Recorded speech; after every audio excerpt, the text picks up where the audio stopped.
오늘 이렇게 강단에서 서보니까 양 향기롭습니다. 더욱더 향기롭습니다. 오늘은. 그것은 제가 오늘 그 휴화 시간을 가지게 돼서 은혜로운 사원님께서 축복을 해주시지 않나 싶은 그런 생각이 들었습니다. 저는 일단 임태원입니다. 먼저 나의 의무념 실천으로 화두를 주제로 한 휴화 시간을 통해서 저의 신앙생활을 반성할 수 있는 그러한 기회를 주신 것에 대해서 교감님과 일단 단원님들께 감사드립니다. 고맙습니다.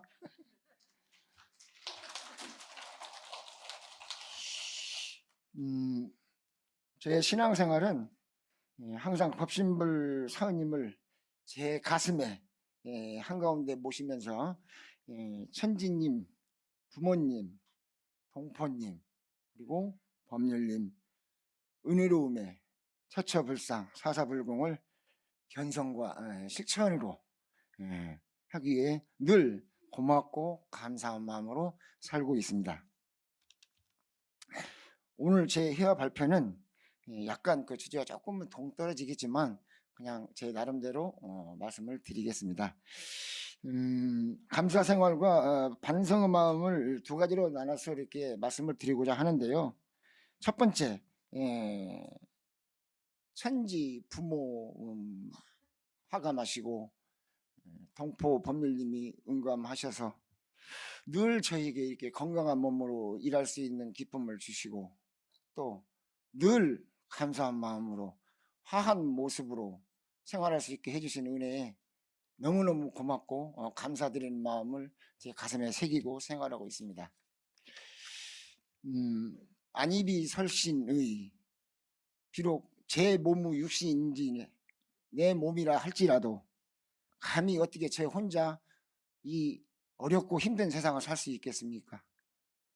머리부터 발끝까지 모든 것이 동포님의 은혜로움이었었더라면 숨 쉬는 것도 손 하나 움직이는 것도 모두가 이 정보화 시대에 어떻게 감히 제가 살 수 있겠습니까? 따뜻한 동포의 은혜와 든든한 법률님의 은혜가 있기 때문에 제가 버티고 사는 것 같습니다. 그래서 저는 늘 식사 때마다 또는 기회 탈 때마다 두 손을 모아서 합장하고 기도하며 처음에는 부끄럽기도 하고 그랬지만 이제는 어느 장소에서라도 합장하고 기도하며 늘 고맙고 감사한 마음을 표현하고 있습니다.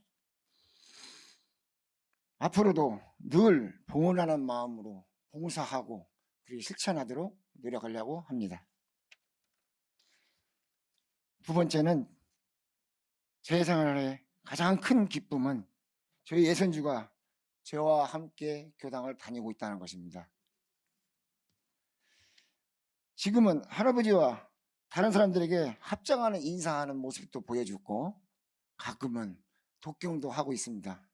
제 가슴이 얼마나 뜨겁고 어떤 때는 화장실에서 눈물까지 흘렸습니다. 저는 그 참모습을 느껴보지는 못했지만 부모가 자녀를 출가시키는 그런 기쁨이 아닌가 싶을 정도로 감화감동합니다. 우리 서신교당에 멋진 교무님이 새로 오셨습니다. 교도님들도 새로운 교무님의 그 멋진 모습을 공부를 시키기 위해 자녀들을 우리 손주가 너무 애로워해요. 두 손 잡고 같이 와서 공부하는 시간을 가졌으면 참 좋겠습니다. 세 번째, 제 신앙의 반성입니다. 일상생활 중에 집에서나 일터에 손실과 또는 이익을 따지거나 나의 의견이 거침없이 그렇다 할 때 특별한 이유 없이 화를 내는 그런 불쾌감을 타인에게 주어서 원죄를 지는 그러한 벌을 범하기도 합니다. 사실 화를 내고 잠시 뒤돌아보면 그렇게 큰 일도 아니고 스승님의 말씀처럼 잠깐 눈 한번 감고 돌려버리면 해결될 일을 억지 때를 쓰고 참는 것은 참으로 크게 반성할 일이 아닌가 싶습니다. 대종사님 전망품에 풍우상설 과거의 일시화발 만세춘이라 하였습니다. 어렵고 힘들지만 그 순간 돌려버리면 광명과 빛이 온다는 그런 말씀인 것 같습니다.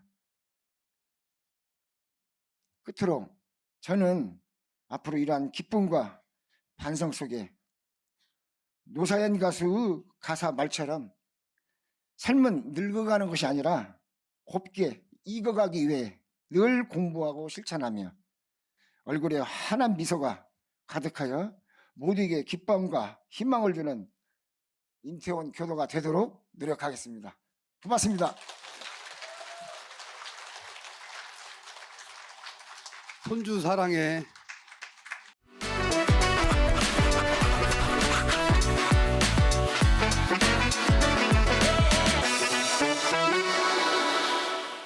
은혜사단 허진경입니다. 작년 2월에 의두요목 12조를 공부하고 올 2월에 발표하라는 말씀을 들었습니다. 한눈 팔지 않고 공부한 아주 귀한 시간을 보냈습니다. 추천해 주신 분께 무척 감사드립니다. 준비한 과정, 준비하면서 알게 된 것들, 그리고 공부를 해가면서 어떤 변화가 있었는지 말씀드리겠습니다.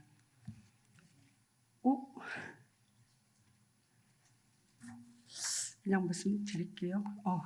먼저 저는 말뜻을 확실히 알아야 다음으로 나가는 습관이 좀 있어서 경강, 의두, 성리가 무슨 뜻인지 찾아봤습니다. 정전 제1절 정기훈련법 재상 수행편 2장 살펴보니까 경전을 중심 삼아서 알게 된 내용을 잘 정리해서 발표하는 것이 경강이고, 공부할 거리를 두고 이치와 원리를 중심으로 알아가고 밝혀가는 것이 의두와 성리구나, 이렇게 정리를 했습니다. 그래서 이 중심으로 풀어가자 마음을 먹었고요. 다음에 성가를 좀 찾아봤습니다. 성가 85장에 스승님 가르치심 경강의두가가 있더라고요. 가사를 음미하면서 이게 경강과 의두구나 하고 파악을 좀 했고요. 또 65장 천지의 크고 작은 사리연구가를 가사를 보면서 사리연구를 이런 방향으로 하는 거로구나 알았습니다. 사실 성가가 교전보다는 좀 쉽게 다가왔어요, 저는요. 그다음에 성가 139장 부처는 누구이며, 제 그 의두가 마음이 곧 부처라 하였으니라고 하였기 때문에 부처란 것에 대해서 또 우리 성가에서 어떻게 이야기해 두셨는지 살펴봤고요. 또 171장 마음이 속에 있다 살펴봤습니다. 마음을 알고 부처를 알아야 되겠기에 성가 속에서 이렇게 풀어두셨구나 하는 것들을 좀 상세하게 살펴봤고요. 이 노래를 거의 하모니카도 불고, 저희 강화도에 있으면 개랑 같이도 불고 노래하고 하면서 좀 익히면서 익숙해지려고 노력을 했어요. 그리고 또 궁금했습니다. 공부는 언제 해야 되는 걸까? 대종경 세상 수행품 14장에 말씀을 해두셨더라고요. 아무 때나 하지 말고 맑은 정신일 때 공부하는 것이 좋겠다.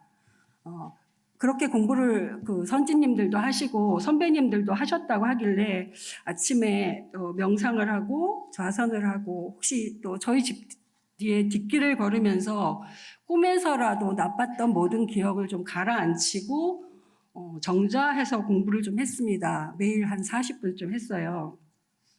그리고 나니까 이제 풀어야 될 문제가 생겼습니다. 의두, 마음이 곧 부처라 하면 무슨 뜻인가? 처음에 부처가 궁금했어요. 저는 부처는 절에 있는 그 둥그런 어르신인 줄 알았는데 사전을 찾아보니까 산스크리트어로 눈을 뜬 자, 깨어있는 자라고 하더라고요. 그리고 한국민족 대백과사전에는 스스로 진리를 깨닫고 남을 깨닫게 하며 그 깨달음의 실천이 완전한 상태에 이른 사람이라고 풀어놨습니다. 조금 자신이 생겼어요. 부처라는 말이 석가모니를 대표하는 대명사라고 알고 있었는데 사전적 정의에는 깨달은 사람, 깨어있는 사람이라고 하는구나. 그러면 무엇을 깨달으란 말일까? 또 부처와 동급에 있는 저 마음은 무엇일까 궁금했습니다. 그때부터 책을 좀 들이팠습니다. 육조단경, 뭐 수심결, 또 교전 열심히 봤는데요. 시간이 좀 걸리더라도 제가 중요하게 생각했던 것들 좀 읽어볼게요. 모든 법이 모두 자신의 마음 가운데 있거늘 어찌 자기 마음을 따라서 진여의 본성을 단박에 나타내지 못하는가. 모살 개정에서 나의 본래 근원인 자성이 맑고 깨끗하다고 하였으니 식심 견성하면 스스로 부처의 도를 성취하는 것이니 곧 화련히 깨쳐서 본래 마음을 도로 찾으라. 명령으로 들렸어요. 너한테 본래 마음이 있으니 찾아가라. 그 육조 단경을 보고 해능 이 어르신께서 너무 무섭게 말을 하셔가지고 못 찾으면 바보가 될 것 같다는 생각이 좀 들었습니다. 다음에 수심결 봤습니다. 마음과 성품은 물듦이 없이 본래 저절로 원만하게 이루어진 것이니 다만 망령된 인연만 여이면 여여한 부천이라. 망령된 인연이라니요. 내 가슴에 담아있던 미운 사람들 이름이 쫙 나왔습니다. 아, 이거 지워야겠구나 하고 마음을 먹었어요. 수심결 보면서는. 다음에 대종경 성리품 읽었습니다. 만일 마음은 형체가 없으므로 형상을 가히 볼 수 없다고 하며 성품은 언어가 끊어졌으므로 말로 가히 할 수 없다고 한다면 이는 참으로 성품을 본 사람이 아니니 이에 마음의 형상과 성품의 체가 완연히 눈앞에 있어서 눈을 궁글리지 아니하고도 능히 보며 입만 열면 바로 말할 수 있어야 가히 밝게 불성을 본 사람이라고 하리라. 어쩌면 좋습니까? 글러 먹었습니다. 저는 이 지경에 갈 수가 없었어요. 책 덮고 싶었습니다. 이거 따라 살다가는 숨 막히고 말 못하는 사람으로 살지 않을까 하는 생각이 좀 들었습니다. 하지만 답이 하나 둘 정리가 됐어요. 모든 진리가 든 곳, 맑고 밝고 깨끗한 본래 자성이 있는 곳, 본래의 성품 자리, 누구나 가지고 태어나는 것, 그것이 마음이구나. 그것을 아는 것, 알아차리는 것, 깨우치는 것, 보는 것, 익히는 것, 갈고 닦는 것, 기르는 것, 그 자리를 떠나지 않는 것, 그래서 그것과 그 곳이 되어 사는 것, 그것이 마음이고 그것이 부처로구나. 마음에만 밑줄을 했습니다. 손발은 역시 안 따라왔어요. 나 원래 부처였다네. 이렇게 하고 살고 싶었습니다. 하지만 저는 다혈질이라고 감정적인 사람이라서 사는 일이 힘들었습니다. 누가 싫은 말을 하면 얼굴이 보는 데서 찌그러집니다. 좋은 말을 하면 아부인 줄 알면서도 입술 끝이 귀끝에 걸려요. 감히 어떻게 이런 말을 할 수가 있어? 눈이 찢어집니다. 내 답이 기준이 돼서 선을 긋는 일도 많고 싫은 사람이 이만큼 오면 이미 저리로 뒤돌아가고 있어요. 또 성격이 급해서 앞뒤 안 가리고 뭘 했다가 왜 이런 일이 나한테 일어났는지 막 도대체 나한테 세상은 왜 이러는지 원망을 할 때도 많았습니다.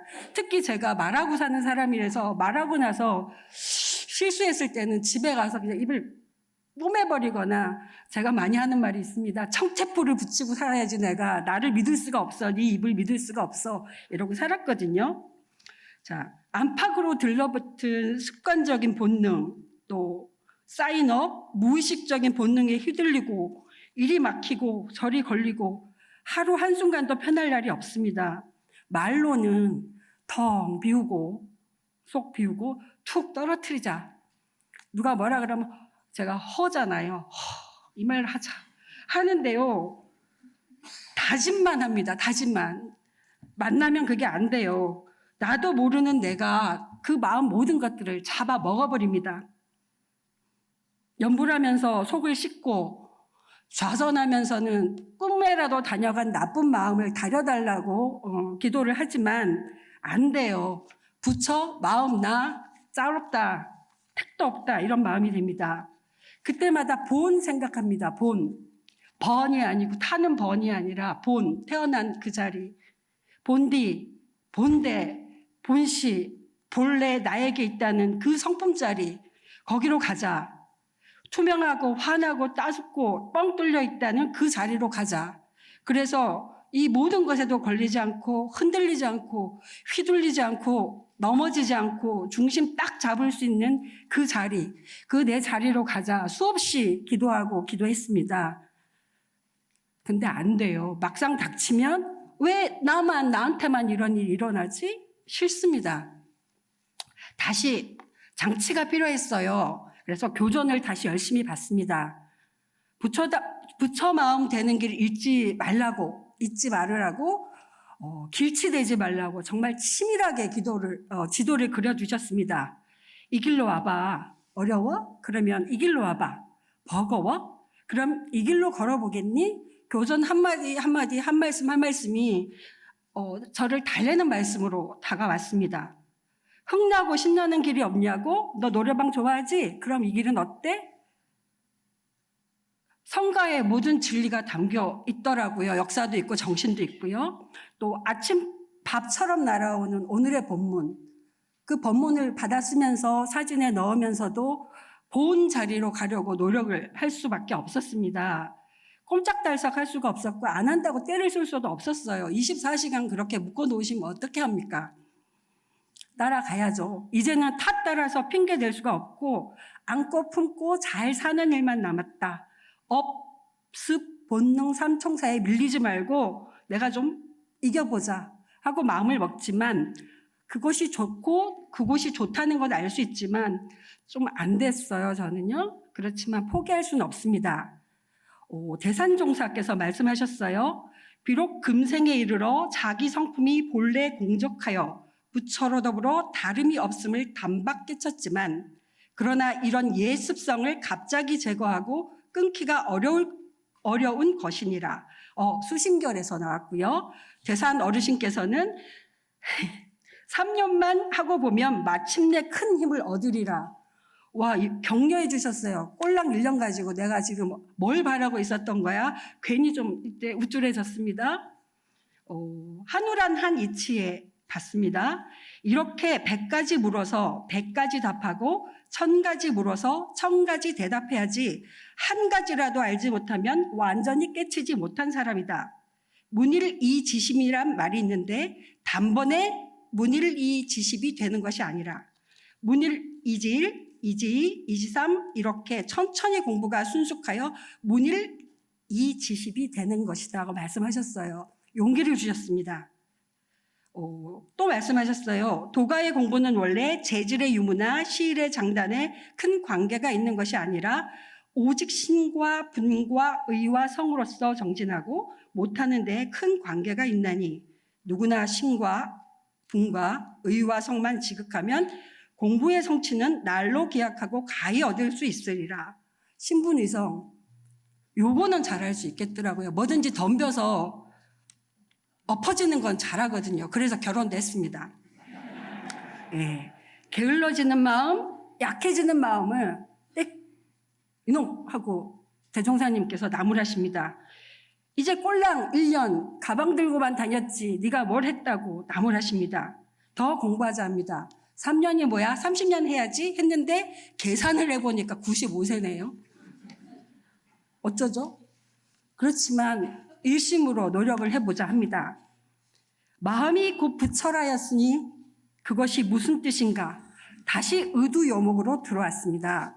제가 좋아하는 말이 있습니다. 제가 잘 만들어 왔는데 나중에 이 파일로 드릴게요. 제가 이거 어색해서 잘 못하겠네요. 치허극 수정독 노자도덕경에 나오는 말인데요. 비우기를 지극하게 하고 맑고 맑은 자리 지키기를 깊고 신실하게 하라. 충동이 본능이 막 튀어나오려고 할 때 몸이 꿈찔꿈찔할 때 예전엔 왼손 쥐고 했는데 지금 왼손을 펴고 중얼거립니다. 이 말을 처음 이휴영 처정 이식적 장자에 나오는데요. 미운 마음이 들고 뭐가 말이 튀어나오려고 할 때는 말합니다. 이 말뜻이 그늘에 들어가면 그림자가 시고 걸음을 멈추면 어떻게 된다고요? 발자국이 안 남는다거든요. 그래서 이렇게 이야기했어요. 그림자가 떴구나 너. 그늘에 들어가서 쉬세요. 또 마음이 일어나면 어디 시끄럽게 일어나느냐. 내 속에서 조용히 구겨져 있거라. 이렇게 말하는 습관을 좀 들이면서 왼손 오른손을 이용을 했습니다. 그 남명조식 선생 성성자처럼 꼭 쥐고 있었어요. 왜냐하면 1년 공부했는데 변화가 없으면 쪽팔리잖아요, 제가. 그래서 이거 좀 지키려고 노력을 했어요. 그러다가 직지강설이라는 직지심체요절 아시죠? 그 책을 보게 되었는데 시조가 하나 나왔어요. 작자가 미상이래요. 종일토록 봄을 찾아 헤맸건만 봄은 보지 못하고 집신이 닳도록 산 위에 구름만 밟고 다녔네. 돌아오는 길 웃으며 보내 매화향기. 가지 끝에 이미 봄이 한창이구나. 울었습니다. 이 대목 보고. 내 마음을 다스리고 나를 들여다보리지 왜 남한테 휘둘렸을까? 나에게로 돌아오자 이 말을 가슴에 깊이 새겼습니다. 또 소설에서 레비스트로스라는 작가가 쓴 슬픈 열대라는 소설에서 또 가슴을 한 방 맞았습니다. 피멍 들었어요. 좀 읽어드릴게요. 이건 꼭 읽어드리고 싶어요. 미심쩍은 듯한 표정을 하고 있는 아우구스투스에게 독수리는 타이른다. 당신이 신이 된 것을 아는 것은 자기 몸에서 빛이 난다는 것을 느끼거나 기적을 행할 능력이 생겼다는 것을 깨달음으로써가 아니라 야행의 짐승들이 가까이 다가와도 불쾌하게 느껴지지 않고 그 몸을 덮고 있는 악취나 분뇨에도 예사로워질 때랍니다. 신이 되고 나면 나비들이 당신 목덜미에 앉아서 교미를 하게 될 것이며 어떤 땅바닥도 당신이 잠을 자는데 지장이 없게 될 것이며 지금처럼 가시가 돋치고 벌레와 세균들이 들끓는 땅바닥도 당신 눈에는 더 이상 보이지 않게 될 것이랍니다. 탓달지 말자, 핑계대지 말자. 어떻게 하면 좋습니까? 왜 책을 읽어가지고 차라리 안 읽었으면 모르겠는데 이제 큰일 났어요. 공부할 일만 남았습니다. 마음이 부처라 함은 무슨 뜻인가 1년 입에 물고 살았습니다. 어떻게든 공부 버릇들이려고 작전 하나를 세웠어요. 카페에서 보신 분 있으실 거예요. 저는 100을 좋아합니다. 왜냐하면 100 이상을 못해요. 100까지는 그냥 갈 수 있는데 100 이상 되면 지루하고 지치고 시큰둥해서 못하는데요. 처음에는 오늘의 본문에 사전을 넣고 100장을 만들었고요. 다음에는 100번의 마음일기라고 해서 매일매일 변화하는 마음을 100번 썼어요. 근데 아무도 리플도 안 달고 이러셔가지고 또 50번쯤 하고 그냥 안 보여드렸어요. 그리고 100일의 성가, 100일의 사심, 100마디 일기라는 목표를 두고 매일 성가 한 곡 부르고 성가 가사 쓰고 일기 쓰고 그 성가에 맞는 사진 찍고 이렇게 했는데 내가 분명히 또 지칠 거거든요. 그래서 우리 사진반, 사진창작반 꼬드겨가지고 같이 100일을 열심히 했습니다. 지금 1층 로비에 전시하고 있어요. 그리고 이 책은 제가 우리 저한테 강의 듣는 분들이 그래요. 선생님 정말 옛날보다 착해지셨어요. 이쯤 되면 화살 날라오는데 아무 말씀이 없으셔서 그 다음 어떻게 될까 봐 너무 두려워요. 그러더라고요. 그래서 그분들에게 이 책을 선물하려고 해요. 내가 그렇잖아요. 우리 교당 밖의 사람들이 우리 교를 아는 게 더 중요하고 여기 한 인간이 개과천선한 증거가 여기 있다는 걸 보여주고 싶었습니다. 요새 그래서 수강생들이 딱 하면 막 마감돼요. 아마도 제가 착해져서 그런 것 같아요. 자, 여기까지가 제가 이제 준비한 내용이고요. 명절 지나서 또 100일 작업 시작하려고 해요. 감사일기 100도 좋고 마음부처일기 100도 좋고 기도일기 100도 좋습니다. 혹시 선생님들 중에서 우리 선배님들 중에서 함께 하실 분이 있었으면 좋겠어요. 그래서 100일 동안 함께 쓰고 함께 찍고 해서 책을 만들어서 우리 교단 내뿐만 아니라 이 종교를 믿지 않는 분들에게 원불교를 알리고 왜 이 시대에 종교가 필요하고 마음의 중심을 잡는 일이 왜 필요한지 그 책을 통해서 서로 공유하는 그런 교화를 해봤으면 하는 게 제 공부의 마지막 소망입니다. 자, 여기까지인데요. 우리 우사님한테 시간 오버하면 이거 X 달라고 했는데 안 해주시네요. 제가 우리 한사님께 배운 하모니카 노래 하나로 마음이 곧 부처라였으니 그것이 무슨 뜻인가? 이 답을 마지막으로 해도 될까요? 예. 앵콜 하시면 안 됩니다. 이거 한 곡밖에 할 줄 몰라요.